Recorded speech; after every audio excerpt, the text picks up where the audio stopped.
আপনার সাথে কখনো এমন হয়েছে কি আপনি আপনার কথা অন্য কাউকে ভালোভাবে বোঝাতে পারেননি? আপনার কথা শুনে কি মানুষ বিরক্ত হয়ে পড়ে, অথবা কেউ আপনার কথায় মনোযোগ দেয় না? আজকের যুগে আমাদের চারপাশে এত বেশি তথ্য রয়েছে যে আমরা সবার ওপর মনোযোগ দিতে পারি না। তাই যদি আপনি কিছু বলতে শুরু করেন এবং কেউ আপনার দিকে মনোযোগ না দেয়, তাহলে এতে অবাক হওয়ার কিছু নেই। প্রশ্ন হল, এই পরিস্থিতিতে যদি আপনাকে একটি প্রেজেন্টেশন দিতে হয়, একটি বক্তৃতা দিতে হয়, বা আপনার গ্রাহকদের মনোযোগ আকর্ষণ করার জন্য একটি বিজ্ঞাপন তৈরি করতে হয়, তাহলে কিভাবে আপনি তাদের মনোযোগ আকর্ষণ করতে পারবেন? কিভাবে আপনি তাদের বিরক্ত হওয়া থেকে বাঁচাতে পারবেন?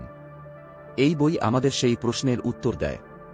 এই বইটি আমাদের বলে কেন আজকের যুগে কম শব্দে কথা বলা জরুরি এবং কিভাবে আপনি তা করতে পারেন। আজকের যুগে আমাদের চারপাশে এত তথ্য রয়েছে যে আমরা সেগুলির বেশিরভাগই উপেক্ষা করি। আমরা এত তথ্য আমাদের মস্তিষ্কে ধারণ করতে পারি না। এর পাশাপাশি আমরা কোনো এক বিষয়ে দীর্ঘ সময় ধরে মনোযোগ ধরে রাখতে পারি না। একটি গবেষণায় জানা গেছে যে এখন আমাদের মনোযোগ মাত্র 8 সেকেন্ডে হারিয়ে যায়। এর অর্থ হল, যদি আপনি 8 সেকেন্ডের মধ্যে আপনার কথা বলতে না পারেন, বা তাদের কিছু এমন না জানান যা তাদের প্রয়োজন, তবে তারা আপনাকে ছেড়ে অন্যত্র চলে যাবে। অ্যাটলাসিয়ান নামে একটি সফটওয়্যার কোম্পানির মতে, আজকের দিনে একজন মানুষ প্রতি সপ্তাহে গড়ে 300টি ইমেল পান। এছাড়াও কিনার, কফিল্ড এবং বায়াস এর রিপোর্ট অনুযায়ী একজন ব্যক্তি দিনে প্রায় 150 বার ফোন ব্যবহার করে। এর মানে আমাদের মনোযোগ প্রতি 8 মিনিটে আমাদের ফোনের কারণে ব্যাহত হয়। তাই আজকের দিনে মানুষের কাছে আপনার বার্তা কম সময়ে পৌঁছানো খুবই জরুরি। মানুষ এখন ধৈর্য হারিয়ে ফেলছে এবং চায় যে সবকিছু দ্রুত ঘটে। তাদের মনোযোগ দেওয়ার ক্ষমতা কমে যাচ্ছে। তাই তাদের মনোযোগ আকর্ষণ করার জন্য আপনাকে এমন কিছু করতে হবে যা তাদের শোনার জন্য আগ্রহী করে তোলে। এর জন্য আপনাকে এমন শিরোনাম ব্যবহার করতে হবে যা মানুষের কৌতূহল বাড়াবে এবং তারা সেই বিষয়ে আরও জানতে চাইবে। তাদের আগে থেকেই জানিয়ে দিন যে যদি তারা আপনাকে শোনে তবে তাদের কি উপকার হবে। কিন্তু মানুষের মনোযোগ আকর্ষণ করা এত গুরুত্বপূর্ণ কেন?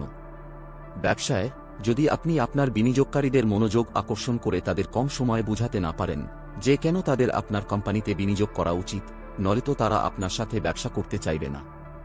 যদি আপনি গ্রাহকদের মনোযোগ আকর্ষণ করতে না পারেন, তবে আপনি তাদের কাছে আপনার পণ্য বিক্রি করতে পারবেন না।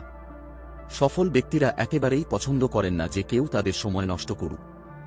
তাই তাদের সাথে কথা বলার সময় আপনাকে কম সময়ে প্রয়োজনীয় কথা বলতে জানতে হবে। তাই এই দক্ষতা শেখা প্রত্যেকের জন্য গুরুত্বপূর্ণ। আমাদের সবার এত বেশি কথা বলতে ভালো লাগে যে আমরা বুঝতে পারি না কখন আমরা অতিরিক্ত কথা বলছি। আপনি যদি একজন বিশেষজ্ঞ হন এবং একটি বিষয় সম্পর্কে অনেক কিছু জানেন, তবে আপনি একটি প্রশ্নের উত্তর এত গভীরভাবে দেওয়ার চেষ্টা করবেন যে অন্য ব্যক্তি বিরক্ত হয়ে যাবে। তাহলে আপনার বিশেষজ্ঞ হওয়ার কি লাভ যদি আপনি অন্যকে পরিষ্কারভাবে উত্তর দিতে না পারেন? এমনই হয় যখন আমরা খুব ভালো বোধ করি। আপনার কি কখনো এমন হয়েছে যে আপনি কোনো বন্ধুর সাথে কথা বলতে শুরু করেছেন এবং সময় কখন কেটে গেছে তা বুঝতেই পারেননি? কারণ এই সময় আপনি আপনার মনের সব কথা বলতে শুরু করেন এবং একের পর এক বিষয় আপনার মনে পড়তে থাকে। অনেক সময় এমন হয় যে আমরা বলার আগে ভেবে নিই না, যার ফলে আমরা বলতে গিয়ে ভাবতে শুরু করি। যেমন, যদি ক্লাসে কোনো বাচ্চাকে হঠাৎ কোনো কনসেপ্ট বুঝিয়ে বলার জন্য বলা হয়, সে অনেক লম্বা উত্তর দেয় এবং পরিষ্কার করে বলতে পারে না। এটা হয় কারণ তাকে সেই প্রশ্নটা হঠাৎ জিজ্ঞেস করা হয়েছিল এবং সে এখনও তার উত্তরটা ভালোভাবে ভাবেনি। সেই কারণে সে বলতে গিয়ে ভাবছে এবং পরিষ্কারভাবে নিজের কথা বোঝাতে পারছে না। তাই আপনি যদি কোনো বিষয় বুঝিয়ে বলার আগে সেটা ভালো করে ভেবে নেন, তাহলে আপনি কম কথায় সেটা বলে দিতে পারবেন। তবে অনেক বিষয় আছে যেগুলো বোঝানো বেশ কঠিন। যেমন কোনো কোম্পানির প্রসেস। যদি কোনো কাস্টমার জানতে চায় যে তার অর্ডার আসতে এত সময় কেন লাগছে, আর আপনি যদি তাকে পুরো কোম্পানির প্রসেসটা বোঝাতে শুরু করেন, তাহলে সে বিরক্ত হয়ে যাবে। এই ধরনের পরিস্থিতিতে হয় প্রসেসকে সহজ করে বলতে হবে, অথবা উত্তরটাকে অন্যভাবে দিতে হবে। তাহলে কিভাবে আপনি কোনো কঠিন কনসেপ্টকে সহজ করে বলতে পারেন? এর জন্য আপনি BRIEF মাইন্ড ম্যাপ ব্যবহার করতে পারেন। এর 5টি অংশ আছে এবং প্রতিটি অংশে মনোযোগ দিয়ে আপনি আপনার কথা পরিষ্কারভাবে পৌঁছে দিতে পারবেন। 1. এর মানে হচ্ছে ব্যাকগ্রাউন্ড। এতে আপনি মানুষকে জানান যে আপনি যা বলছেন তার পেছনের গল্পটা কি। এটি বোঝান যে বিষয়টি কোথা থেকে আসছে। উদাহরণস্বরূপ, আপনি যদি কোনো মিটিংয়ে একটি প্রজেক্ট নিয়ে আলোচনা করছেন, তাহলে ব্যাকগ্রাউন্ডটা এমনভাবে বলতে পারেন, এই প্রজেক্টটা আমরা 2 সপ্তাহ আগে শুরু করেছিলাম এবং আমরা এর থেকে 2 লক্ষ আয়ের আশা করেছিলাম। 2 রিজন এর অর্থ হল কারণ। এই পয়েন্টে এসে আপনি এটা বোঝাবেন যে আপনি যা বলছেন তার পিছনে কারণ কি। যদি আপনি একটি মিটিংয়ে থাকেন, তাহলে ব্যাকগ্রাউন্ডের তথ্য দেওয়ার পরে তাদের জানান যে আপনি কেন এই মিটিংটি রেখেছেন এবং সেখানে থাকা ও আপনার কথায় মনোযোগ দেওয়া কেন জরুরি। 3 ইনফরমেশন এর অর্থ তথ্য। এখন আপনি মানুষকে সেই তথ্য দেবেন যা আপনি জানাতে চান। মিটিংয়ে আপনি তাদের বলতে পারেন যে যেই প্রজেক্টটি আপনি 2 সপ্তাহ আগে লঞ্চ করেছিলেন তা সফল হয়েছে কিনা, এবং যদি সফল না হয় তবে এর জন্য কি করা যেতে পারে। 4 এন্ডিং এর অর্থ সমাপ্তি। এখানে আপনি আপনার বক্তব্য শেষ করবেন এবং যা কিছু আপনি বলছেন তা পুনরাবৃত্তি করবেন যাতে শ্রোতারা বুঝতে পারে যে তারা শুরু থেকে শেষ পর্যন্ত কি আলোচনা করেছে। 5 ফলো আপ কোয়েশ্চেন এর অর্থ ফলো আপ প্রশ্ন। এতে আপনি আশা করেন যে আপনার শ্রোতারা আপনার কাছ থেকে কিছু প্রশ্ন করবে। যদি আপনার বক্তব্যের কিছু অংশ কেউ বুঝতে না পারে, তাহলে সে ততক্ষণ আপনাকে প্রশ্ন করতে পারে। এর জন্য আপনাকে প্রস্তুত থাকতে হবে। এইভাবে আপনি কোনো কঠিন বিষয়কে 5টি ভাগে ভাগ করে সহজ ভাষায় বলতে পারেন। আগের সময়ে ইন্টারনেটে শুধুমাত্র টেক্সটই ছিল, কিন্তু আজ তার জায়গায় ভিডিও, ইমেজ, গ্রাফিক্স এসেছে। বিশেষজ্ঞদের মতে ভিডিওর ক্ষেত্রে আগামী সময়ে অনেক বৃদ্ধি হবে। মানুষের কাছে আজকের দিনে পড়ার সময় নেই। এ অবস্থায় ছবি এবং গ্রাফিক্সের মাধ্যমে তাদের কাছে সহজে একটি বিষয় বোঝানো যায়। এর বাইরে বিভিন্ন স্টাডি দেখায় যে আমরা যা দেখি তার 8 শূন্য মনে থাকে, যা পড়ি তার 3 শূন্য এবং যা শুনি তার 1 শূন্য মনে থাকে। এর বাইরে পৃথিবীর 6-5 জনসংখ্যা দেখে শিখতে বেশি ভালোবাসে। এর অর্থ আপনি মানুষের কাছে আপনার বক্তব্য পরিষ্কারভাবে পৌঁছে দিতে ছবি এবং ভিডিওর ব্যবহার করতেই হবে। আপনার বক্তব্যকে আরও ভালোভাবে পৌঁছানোর জন্য আপনি এই 6টি জিনিস ব্যবহার করতে পারেন: infographic, video, graph, chart, illustration এবং অ্যানিমেশন। এগুলোর প্রভাব আমাদের মস্তিষ্কে শব্দের চেয়ে বেশি হয়। ইউএসএ টুডে এর প্রতিষ্ঠাতা আল নিউহার্থ একটি নতুন ধরনের সংবাদপত্র বের করেছিলেন। তিনি ছোট ছোট গল্পের মাধ্যমে এবং প্রচুর ছবির সাহায্যে তার সংবাদপত্রকে পড়তে অনেক সহজ করে দিয়েছিলেন। এর ফলে যাদের কাছে সংবাদপত্র পড়ার জন্য বেশি সময় ছিল না, তারাও সেটা পড়তে শুরু করল এবং তারা এটি উপভোগও করতে লাগল। গল্প সবাই পছন্দ করে, এবং যখন আপনি গল্পের মাধ্যমে মানুষকে কোনো ধারণা বোঝান, তখন তারা আপনার সাথে আরও ভালোভাবে যুক্ত হয়। একই সঙ্গে গল্পের মাধ্যমে বোঝানো বিষয় মানুষ দীর্ঘদিন ধরে মনে রাখতে পারে। গল্প তৈরি করার জন্য আপনাকে একটি মূল পয়েন্ট খুঁজতে হবে যার চারপাশে আপনি আপনার গল্প তৈরি করবেন। প্রথমে আপনাকে এটি ভাবতে হবে যে আপনি সেই গল্পের মাধ্যমে মানুষকে কী বোঝাতে চান। সেই মূল পয়েন্টটিকে কেন্দ্র করে রাখুন এবং তার চারপাশে সেই বিষয়গুলি বলুন যাতে মানুষ সহজেই এটি বুঝতে পারে। উদাহরণস্বরূপ, যখন স্টিভ জবস আইফোন লঞ্চ করছিলেন, তখন তিনি তার প্রেজেন্টেশনটি খুব মজারভাবে দর্শকদের সামনে উপস্থাপন করেছিলেন। তার মূল পয়েন্ট ছিল আইফোনের বৈশিষ্ট্যগুলি মানুষের সামনে তুলে ধরা। এর জন্য তিনি বলেছিলেন যে অন্যান্য স্মার্টফোনগুলো ততটা স্মার্ট নয়। তিনি বলেছিলেন যে প্রতিটি অ্যাপ ব্যবহার করার জন্য একটি আলাদা ইন্টারফেস প্রয়োজন, কিন্তু সেই স্মার্টফোনগুলিতে প্লাস্টিকের কিবোর্ড লাগানো থাকে যা সব অ্যাপের জন্য একই রকম। এরপর যখন তিনি বাজারের সমস্ত স্মার্টফোনের ত্রুটিগুলি ব্যাখ্যা করে দেন, তখন তিনি আইফোনের বৈশিষ্ট্যগুলি সম্পর্কে কথা বলেছিলেন।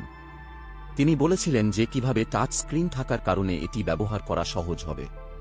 তিনি ব্যাখ্যা করেছিলেন যে কিভাবে আইফোনে একসঙ্গে অনেক কাজ করা সম্ভব, যেমন গান শোনা, ফোন করা এবং ইন্টারনেট ব্যবহার করা। কিন্তু গল্প বলার সময় অনেক মানুষ যে ভুল করে তা হল ব্যবসায়িক গল্পগুলোকে রূপকথার গল্পের মতো করে বলা।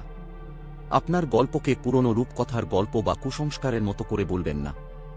এর ফলে মানুষ আপনার ব্র্যান্ডের সঙ্গে যুক্ত হতে পারে না, কারণ সেই গল্পটি আগে থেকেই আমাদের মনে অনেক কিছু দিয়ে যুক্ত থাকে।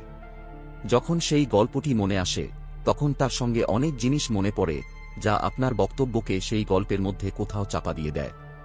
তাই আপনার গল্পটিকে আলাদা করে তুলুন এবং এটি স্পষ্টভাবে বলুন। প্রায় শুনতে এমন মনে হতে পারে যে আপনার কথা কম শব্দে বললে হয়তো আপনি ভালোভাবে যোগাযোগ করতে পারবেন না বা আপনার কথা ভালোভাবে বুঝিয়ে বলতে পারবেন না, কিন্তু তা নয়। যদি আপনি সেই বিষয়টিকে কেন্দ্র করে কথা বলেন যা শোনার জন্য অপর পক্ষ আগ্রহী, যদি আপনি তাকে মন দিয়ে শোনেন, তাহলে আপনি ভালোভাবে কথা বলতে পারবেন। এর জন্য আপনি TALC পদ্ধতি ব্যবহার করতে পারেন। প্রথম ওয়ার্ডটি হল টি। এর মানে হচ্ছে টক। এতে আপনি অন্যকে কথা বলতে দিন এবং তার কথা ভালোভাবে বোঝার জন্য প্রশ্ন করুন। দ্বিতীয় ওয়ার্ডটি হল এল। এর মানে হল অ্যাক্টিভ লিসেনিং। অন্যের কথা শোনার সময় অন্য কিছু করবেন না। দেখুন সে কি শব্দ, নাম, তারিখ ও বিষয় নিয়ে কথা বলছে। এর মাধ্যমে আপনি বুঝবেন সে কিভাবে চিন্তা করছে। তৃতীয় ওয়ার্ডটি হল সি। এর মানে কনভার্জ, আলোচনার বিষয় পরিবর্তন করবেন না। আপনার পার্টনার যে বিষয়টি নিয়ে কথা বলছে তার সাথে সম্পর্কিত মন্তব্য করুন। সে যখন থামবে তখন পরিষ্কারভাবে আপনার কথা বলুন। কথা বলার অর্থ হল বোঝা যে অন্য ব্যক্তি কোন সমস্যায় পড়েছে বা সে কি সমাধান খুঁজছে। এটি জানার জন্য তাকে মন দিয়ে শুনুন। যখন সে থামবে তখন আপনি শুরু করুন। আজকের দিনে সিইওরা তাদের কাজের 6-0 সময় মিটিংয়ে ব্যয় করেন। যদি আপনি কম সময় এবং কম শব্দে কথা বলেন তবে তার সময় বাঁচাবেন, যা লাভজনক হবে। সহজভাবে কম শব্দে কথা বললে আপনি অন্যের প্রতি সম্মান জানাচ্ছেন। মিটিং ছোট রাখার একটি ভালো উপায় হল টাইমার ব্যবহার করা। গুগলে কনফারেন্স রুমের দেয়ালে টাইমার থাকে, যা দেখায় মিটিং শেষ হতে কত সময় বাকি আছে। এতে লোকেরা সময় দেখে ঠিক করে কতটা কথা বলা উচিত। যদি প্রেজেন্টেশন দেন তাহলে গুরুত্বপূর্ণ বিষয়টি আগে বলুন। প্রশ্নের উত্তর আগে দিন, যাতে দর্শকদের মনোযোগ আকর্ষণ করতে পারেন। সামাজিক মাধ্যমে শুধু টেক্সট নয়, গ্রাফিক্সও ব্যবহার করুন। গ্রাফিক্স মানুষের মনোযোগ 5 গুণ বেশি আকর্ষণ করে। কথার সময় মাথায় যা আসে সব বলবেন না। আগে কম শব্দে পরিষ্কারভাবে প্রস্তুত করুন, যাতে ভালোভাবে বোঝাতে পারেন। যদি খারাপ খবর দেন কম শব্দে বলুন, এতে শুনতে কম কষ্ট হবে। অন্যদের সাথে নম্রতা বজায় রাখুন এবং তাদের সময়ের প্রতি সম্মান করুন। তথ্যের অতিরিক্ত চাপের কারণে আপনার কথা কম শব্দে বলার প্রয়োজন, কারণ মানুষের মনোযোগ কমে যাচ্ছে। তাদের মনোযোগ আকর্ষণ করা এবং দ্রুত তাদের জন্য গুরুত্বপূর্ণ বিষয় তুলে ধরা হল একটি উপায়, যা আপনি গ্রাফিক্স বা অ্যানিমেশনের মাধ্যমে করতে পারেন। বন্ধুরা, ব্রাইফ আমাদের শেখায় যে দ্রুতগতির এই সময়ে সংক্ষিপ্ততা কতটা গুরুত্বপূর্ণ। পেশাদার জীবন হোক বা ব্যক্তিগত, কার্যকর ও স্পষ্ট যোগাযোগ তখনই সম্ভব যখন আমরা বার্তাটি সংক্ষিপ্ত রাখি। আপনি যদি এই বইয়ের সারাংশ বা বিষয়বস্তু উপভোগ করে থাকেন তবে আমাদের চ্যানেলকে সাবস্ক্রাইব করতে ভুলবেন না। এতে আপনি প্রতিনিয়ত নতুন এবং মানসম্মত সামগ্রী পেয়ে থাকবেন। এছাড়াও যদি এই তথ্য আপনার কাছে মূল্যবান মনে হয় তাহলে অবশ্যই আপনার বন্ধু এবং পরিবারদের সাথে শেয়ার করুন। আপনাদের মতামত আমাদের জন্য খুবই গুরুত্বপূর্ণ, তাই নিচে কমেন্ট বক্সে আপনার চিন্তাভাবনা এবং প্রতিক্রিয়া জানাতে ভুলবেন না। ধন্যবাদ।